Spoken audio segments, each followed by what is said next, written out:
When we heard your price target for Bitcoin in the next 90 days, $1 million, I said, what?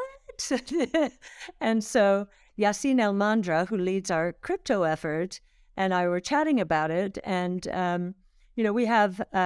we're very positive on Bitcoin as well. But your forecast was in the context, apparently, and we'll get into this, of sort of the hyperinflation associated with fiat currencies.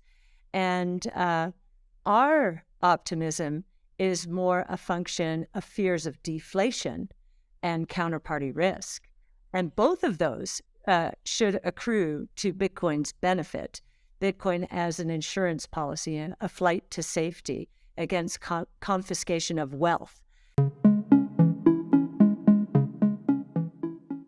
Despite regulatory pressure and worsening macroeconomic conditions, Bitcoin demonstrated bullishness, holding near $28,000 for the past week. Furthermore, professional traders have maintained leveraged long positions on margin and in futures markets, indicating strength. Hello and welcome to Crypto Street. In today's video, Cathie Wood, CEO of ARK Investment Management, updates about Bitcoin's current market standing and his outlook for Bitcoin in 2023. You are correct. We have never seen the Fed raise interest rates in a crisis. This has just never happened, which tells me that they're completely off base. And one of the ways they're off base is they have compartmentalized their responsibilities here. They're basically saying, oh, well, we have tools to deal with financial instability, with liquidity crises and such. But the Fed's primary role right now is to fight inflation. And so I think this compartmentalization confuses the fact that financial instability is going to impact inflation. And the way I think it is going to impact inflation is through a serious decline in the velocity of money. Now, I think velocity, which when you go through a crisis and the economy seizes up, velocity goes down. When I saw people lined up in front of Silicon Valley Bank, the most technologically savvy people probably in the world, lined up in front of a bank, taking their money out physically, it reminded me of It's a Wonderful Life. I don't know if you've seen that movie, but people waiting in line to get their money, and they put some of their money under the mattress saying, I don't know what's going on, but I need to rush to safety. The equivalent was Bitcoin going from 19,000 up almost 50%, in the same time period. So you're absolutely right, Balaji. I agree with you completely. There is a flight to safety, but it is also into Treasury mutual funds, which have left the banking system and therefore will not be able to contribute to the production of goods and services in the economy. So 4.5% on a year-over-year basis, minus 2.8% sequentially quarter to quarter, that we have then entered a hard landing. And if you enter a hard landing, I think if I'm interpreting what you're saying is, okay, the Fed will just throw money at this thing. It'll get even more out of control. And I would submit to you that the risk is, you may be right, but the risk is what's called a liquidity trap. People holding back even more, not spending anything, fear, real fear. And hopefully that's not going to happen. But I think this crisis has raised the probability of it. And I do not know why consumers and businesses will migrate back to the banking system, given the very low rates there. The risk of a recession in the United States grew after applications for unemployment benefits in the week ending March 25th were revised to 246,000, up 48,000 from the initial report. Furthermore, Kristalina Georgieva, managing director of the International Monetary Fund, IMF, stated on April 6th that economies in the U.S. and Europe should continue to struggle as higher interest rates weigh on demand.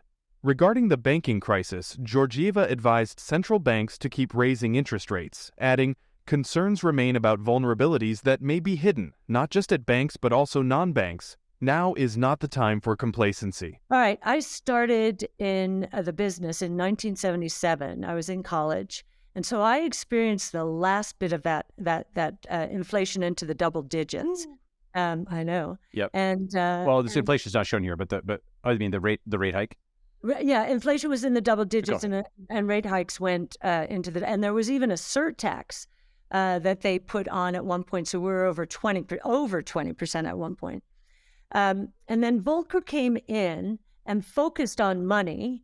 And I remember standing, this is how long ago this was, at the teletype every Thursday at 4:15 or 4:30, whenever the number came out, we were waiting for the money supply number. And if it wasn't low enough, the market sold off and so forth.